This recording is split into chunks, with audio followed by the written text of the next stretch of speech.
A man who could stop a bar fight with a bear hug and break down in tears reading a letter from a child he never met. To millions of viewers, Dan Blocker was Hoss Cartwright, the lovable giant of Bonanza. But behind the cowboy hat and warm grin was a father quietly losing time with his kids, a war hero who rarely spoke of combat, and a man whose fame often felt more like a burden than a blessing. This isn't the TV version of Dan Blocker's story. This is the one his son Durk is finally ready to tell.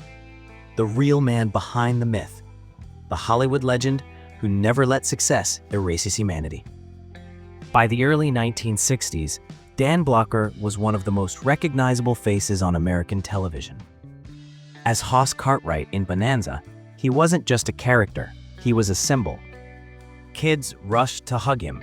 Strangers lined up for handshakes and photos. At ballparks, fairgrounds, even grocery stores, the crowds never stopped.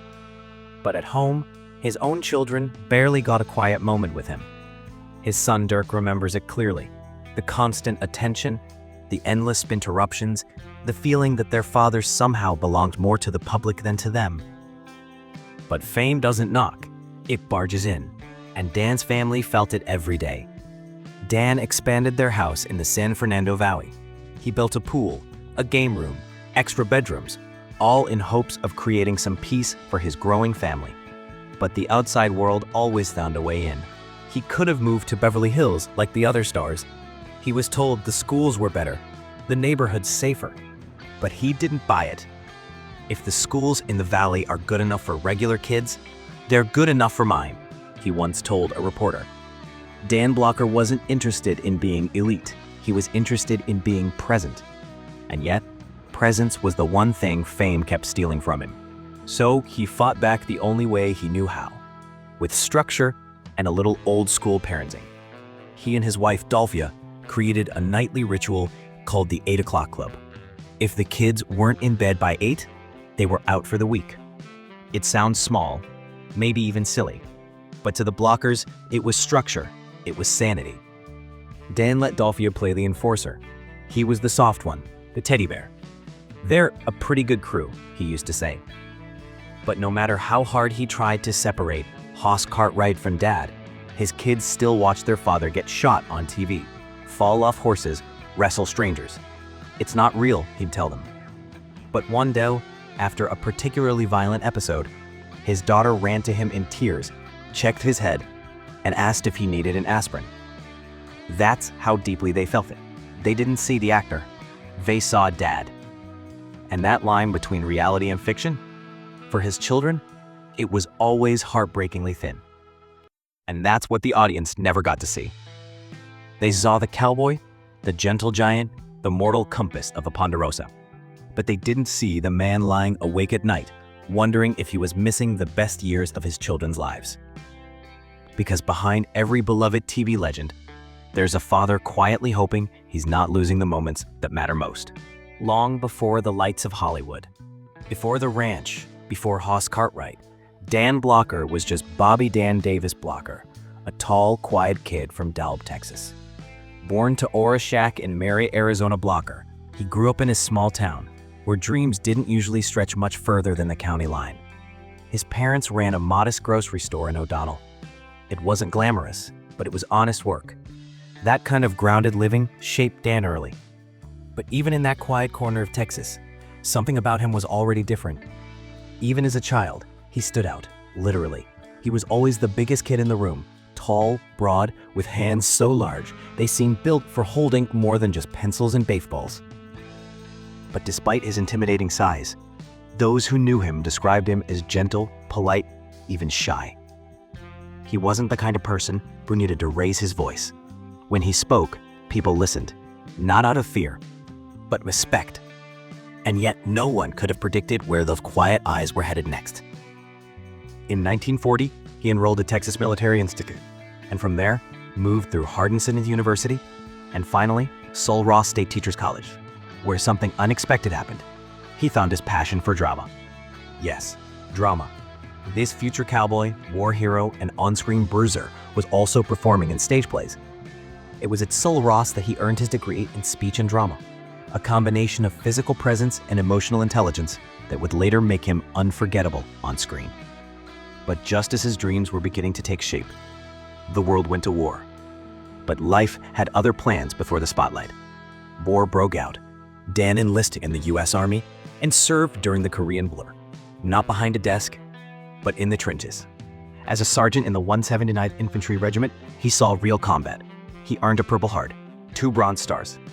He wasn't playing a hero on TV, he was one. Boots in the mud, gunfire overhead. Real danger, real pain. And when he finally came home, what he chose to do next would surprise everyone. When he returned home, Dan didn't rush to fame. He taught high school English and drama in Sonora, Texas, in Carlsbad, New Mexico, and later in California. He was a real teacher, in real classrooms, with real chalk on his hands. That's who he was, a man who could have bragged, but never did. A man who could have gone straight to Hollywood, but instead chose to shape young minds before chasing his own dream. But even while teaching, the spark inside him hadn't gone out. It was only getting brighter. The irony? He never stopped performing. Even in those classrooms, he was already preparing for the role of a lifetime, the one that would make him a legend. But to understand why people connected with him, you have to remember this part. Dan Blocker didn't pretend to be down to earth. He was down to earth. Big heart, bigger man. And even before the cameras ever rolled, that heart was already winning people over. And soon, the world would finally see it too. After returning from Korea, Dan Blocker didn't head straight for Hollywood lights or casting calls. He went back to chalkboards and classrooms, back to real life. He taught English and drama in small towns across Texas and New Mexico, towns where no one cared about screen credits, just whether you could make Shakespeare make sense to a bored 10th grader. And Dan could. With his size, warmth, and quiet charisma, he wasn't just a teacher, he was someone kids remembered. But behind those chalk-dusted desks, something else was stirring. But even then, acting was never far. He performed in local productions, took part in small stage plays, and eventually moved to California with the idea of studying at UCLA, maybe even going deeper into theater. Hollywood wasn't the plan, until it knocked on his door. And when it knocked, it didn't come with a red carpet. It came with slapstick and spacesuits. His first break? Not glamorous. He was cast in a Three Stooges short called Outer Space Jitters in 1957. He played a clumsy space goon, billed not even as Dan, but Don Blocker. But that short, that weird little role, was the beginning of everything. Because what producers saw, even under all the makeup and pratfalls, was presence. Blocker didn't just fill the frame, he owned it. And once he was on film, the camera couldn't look away. From there, he started landing parts. Gunsmoke, The Rifleman, Zorro, Have Gun Will Travel. Usually he played the heavy, the bouncer, the outlaw, the muscle. Always few lines, always silent and intimidating. But even then, something about him was different. He wasn't just big, he was interesting. There was warmth beneath the toughness, a softness behind the eyes. And audiences felt it, even if they couldn't quite name it yet. In Cimarron City, he got his first recurring role. And that was when people really started to notice. Casting directors began remembering his name. Viewers started recognizing his face. He wasn't famous yet, not even close, but he was moving, one quiet role at a time, toward something bigger. Then came the moment that rewrote everything. Then came 1959. One audition, one role, one decision that would change not just his life, but television history. NBC was building a new kind of Western, something bigger than shootouts and saloons, a family saga. They needed actors to play a widowed father and his 3 sons, each with a distinct personality. And for one of those sons, they weren't just casting a part, they were casting a heart. And for the role of the middle son, strong, lovable, kind-hearted, they needed someone the audience could trust instantly. Someone who could defuse a fight with a hug, as someone kids would want to hug through the screen. Someone who looked like he could break a horse in half, but would never hurt a fly. That someone didn't need to audition twice. Dan Blocker walked into the room. 6'4", over 300 pounds, calm voice, gentle eyes. And the casting team knew This wasn't just a good fit. This was Hoss Cartwright. And in that moment, a television legend was born. In 1959, Dan Blocker stepped onto the set of Bonanza, and everything changed. But this wasn't your typical Western. NBC had taken a gamble on something different, a Western with heart. Not just gunfights and cattle drives, but family dynamics. A widowed father, 3 sons, and the sprawling Ponderosa Ranch. It was bold, expensive, and filmed in color when most shows were still black and white. And to make it work, they needed something special. Each son had to bring something unique. The thoughtful eldest, the hot-headed youngest, and then there was Hoss, the middle brother, the heart of the show. And that's where Dan came in. But Dan, he didn't look the part at first. He wasn't the typical Hollywood cowboy, not chiseled, not cocky, not brooding. But the second he walked into casting, the room shifted. Big, warm, approachable. A handshake like a bear hug and a voice that could calm a storm. He didn't have to perform. He just was Hoss. He got the part. No one else came close. And from the moment he hit the screen, viewers felt it. From the very first episode, audiences fell in love with him. Hoss Cartwright wasn't just comic relief. He was the emotional anchor, a man who could knock a villain out cold one minute, then get teary-eyed over an injured animal the next. And Dan played him with total sincerity. Because off-camera, that heart was real. Behind the scenes, he had a mantra, something he once told a friend on set. Be kind, do good, we only pass this way once. Every time he put on a hat and stepped onto the Ponderosa, he wasn't just acting. He was living that philosophy. It came through in every gesture, every stumble, every awkward smile. Kids adored him, the adults respected him. He was the rare kind of character you could trust instantly, someone who felt safe. And that connection, it changed lives. Viewers responded. Bonanza exploded in popularity. Tens of millions tuned in every week. At its peak, it was the #1 show in America. But more than ratings, Dan started getting letters. Hundreds, thousands. One stood out. A boy wrote simply, "I wish you were my dad." That one line hit Dan harder than any award. Dan kept that letter. It reminded him what the role really meant, not just to the network or the producers, but to the people watching, especially the ones who didn't have someone like Hoss in their lives. But the cost of being Hoss, it was steep.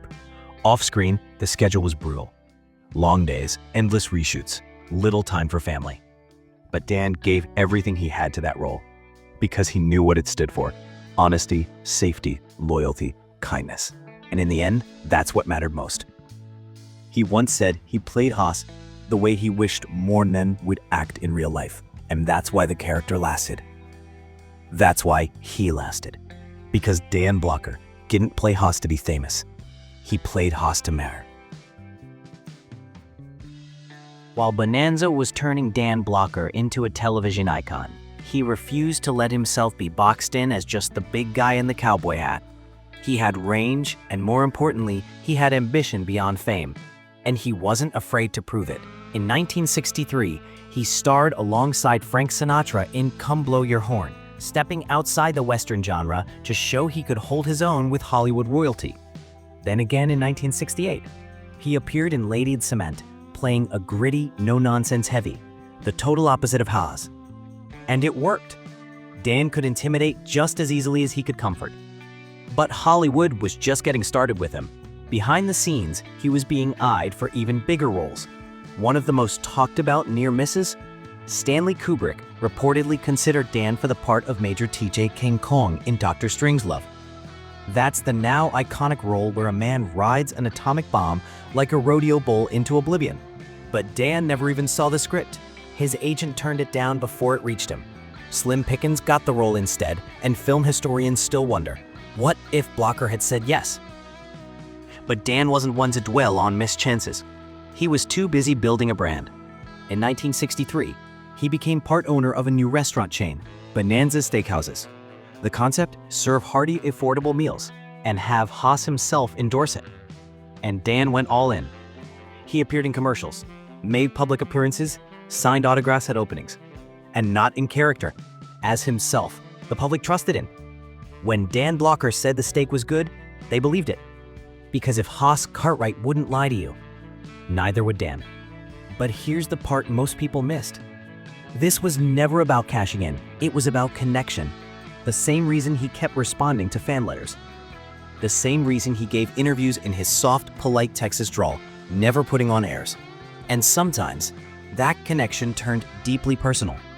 In 1964, he did something quietly meaningful. He appeared in a car commercial with his young son Durk. Just a quick ad, a father and son smiling in front of a vehicle. But for Durk, that wasn't just another shoot. It was a moment, a memory, a sliver of togetherness in a life constantly pulled apart by fan. Because to the world, Dan Blocker was a star, but to his kids, he was just trying, sometimes against impossible odds, to be dad. And through it all, he never lost who he was. He could have vanished into Hollywood excess, but he didn't. He could have gotten cynical or self-important. He never did. Instead, he stayed grounded, the same way he'd grown up. Humble, honest, always moving forward. As the seasons of Bonanza rolled on, Dan Blocker kept showing up, kept smiling, kept signing autographs. He cracked jokes between takes, made time for every fan, stayed late when he didn't have to, but something was shifting behind the scenes. Dan had always been a big man, 6'4", over 300 pounds. That's what made him physically perfect for Hoss, but it was also what quietly began to wear him down. And the weight wasn't just physical. He wasn't just carrying scripts and screen time. He was carrying exhaustion, physically, emotionally, quietly, and soon others started noticing. By the early 1970s, those closest to him started to worry. Long shoots left him more tired than usual. He brushed it off. He'd smile, say, "I'm just getting old," and move on. But even his kids noticed the stillness creeping in, the quieter dinners, the slower steps. There was no big collapse, just a growing silence. Durk, his son, remembers those years not as dramatic, but as subtly heavy, like something unspoken was always in the air. Dan wouldn't stop. He wouldn't complain. That's not who he was. He'd come home from a 12-hour shoot, pour himself a drink, and ask the kids about their day, even if he was dead on his feet. But every now and then, the cracks showed. There were moments when it slipped through, when the exhaustion cracked the surface, a long sigh, a missed family dinner, a quiet stare out the window. Small things, but they added up. Then came May 1972, the month everything changed. Dan checked into Daniel Freeman Hospital in Los Angeles. Just a routine gallbladder surgery. Nothing major. A day procedure. In and out. No reason to panic. But something went terribly wrong. A blood clot, sudden, silent, traveled to his lungs. Dan Blocker died of a pulmonary embolism at just 43 years old. No warning, no goodbye, just gone. The man who made millions feel safe for an hour every Sunday night was suddenly missing from all of them. Hollywood didn't know how to process it. The cast and crew of Bonanza were devastated. The studio was stunned. But most of all, his family, Dolphia, the kids, were left to grieve in a world where their husband and father wasn't just gone, he was being mourned by everyone. And that's where the grief became even harder. There's a quiet cruelty in losing someone that publicly, because when the cameras fade, the pain doesn't. For Durk and his siblings, their grief was real, but it had to live alongside headlines, tributes, and strangers offering condolences. They had to share their heartbreak with the world, whether they wanted to or not. Dan Blocker's death didn't just change his family, it changed television history. And the impact hit fast. Bonanza had never faced anything like it. In an era when characters simply disappeared from shows with no explanation, the idea of openly acknowledging a beloved actor's death was almost unheard of. But there was no hiding Hoss Cartwright's absence. The shift was subtle, but undeniable. The 14th season began quieter. No grand tribute, no funeral scene, just a subtle shift, as if the Ponderosa itself felt emptier. Then finally, someone spoke the truth. Later, in a spin-off, one character finally said it aloud. Hoss died trying to save someone else. No spotlight, no spectacle, just a simple, heroic truth, exactly how Dan would have wanted it. But even truth couldn't fill the void. Bonanza wasn't the same without him. The chemistry was off. The heart of the show was missing. Ratings kept falling. Fans felt his soul missing. And no one felt it more than Michael Landon.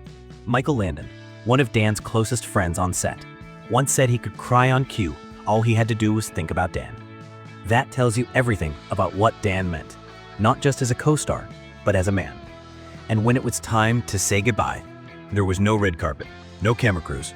Dan Blocker was buried in his hometown of Dalby, Texas, in Woodman Cemetery. Just the way he lived, simple and sincere. A simple headstone, no Hollywood glitz, just a quiet piece of land beside his mother, father, and sister. The inscription said it all. The marker reads, "B. Dan D. Blocker." No quotes, no branding, just a name. Simple, humble, honest. Exactly who he was. But Dan's story didn't end in that cemetery. That wasn't the end of his story. Not really, because his spirit lived on in more ways than one. Dan Blocker didn't vanish when Bonanza ended. He became part of the landscape. Literally. A beach in Malibu now bears his name, Dan Blocker Beach. A quiet street in Henderson, Nevada is named Dan Blocker Avenue. And in O'Donnell, Texas, the local museum still keeps a room dedicated entirely to him, filled with photos, memorabilia, and stories from people who still remember the gentle giant who came from their tiny town. Because what he left behind mattered. Dan Blocker didn't just leave behind roles and reruns. He left behind a legacy built on kindness, loyalty, and quiet strength. And for those who truly knew him, family, friends, castmates, the world felt just a little less steady without him. Dan Blocker may have left this world far too soon, but his story didn't end in that quiet Texas cemetery. It lived on, not just in the reruns of Bonanza or the landmarks bearing his name, but in the lives of the people he loved most. But the story gets even more personal. At home, his absence was enormous, but so was his presence, even after death. And no one felt that more than his family. His wife, Dolphia, raised their 4 children in Los Angeles with quiet strength and the same grounded values Dan believed in. They had 2 daughters, Dana Lynn and Deborah Lee, and 2 sons, David and Durk. All of them felt the weight of growing up in the shadow of a legend, but none more than Durk.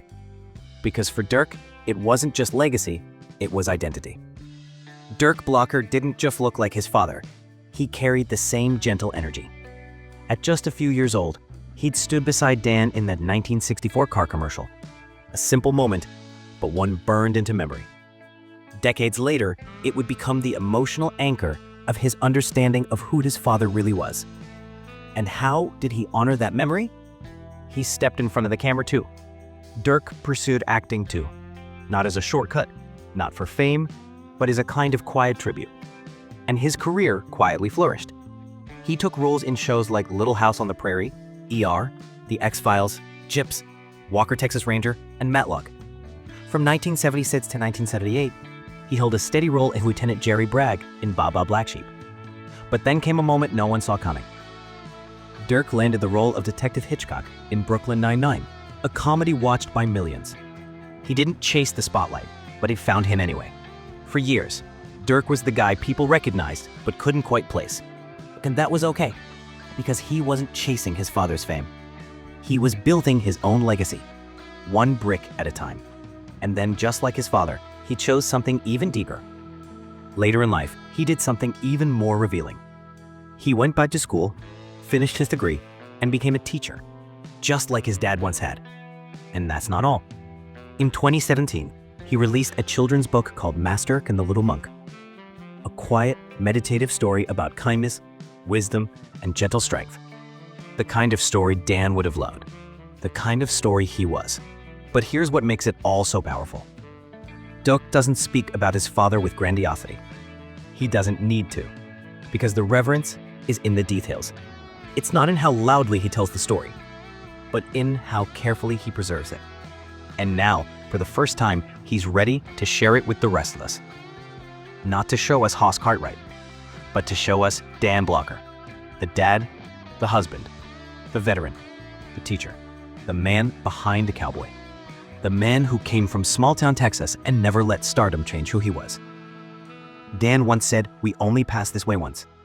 He made that single journey count. And now, his son is making sure the world never forgets it. So now you know the truth. Not just about Hoss Cartwright, the cowboy on your screen, but about Dan Blocker, the man behind it all. And he was so much more than a character. A war hero who never bragged. A father who raced home for bedtime stories. A husband who built his family a sanctuary in the middle of Fang. And a teacher, not just of drama, but of decency, humility, and heart. No ego, no flash, just heart. He never chased headlines, never sought out the spotlight. He let kindness do the talking, and decades later, people are still listening. Letters from children who saw in him the father they didn't have. Scenes that still comfort people decades later. A legacy quietly carried on by a son who, after all this time, is ready to say, here's who my father really was. Because in a world obsessed with fame, Dan Blocker was proof that character is what truly lasts. If this story moved you, share it. Not for views, not for clicks, but to honor the kind of man we rarely see anymore. Because once in a while, the cowboy isn't just the hero in the story. He's the hero behind it too.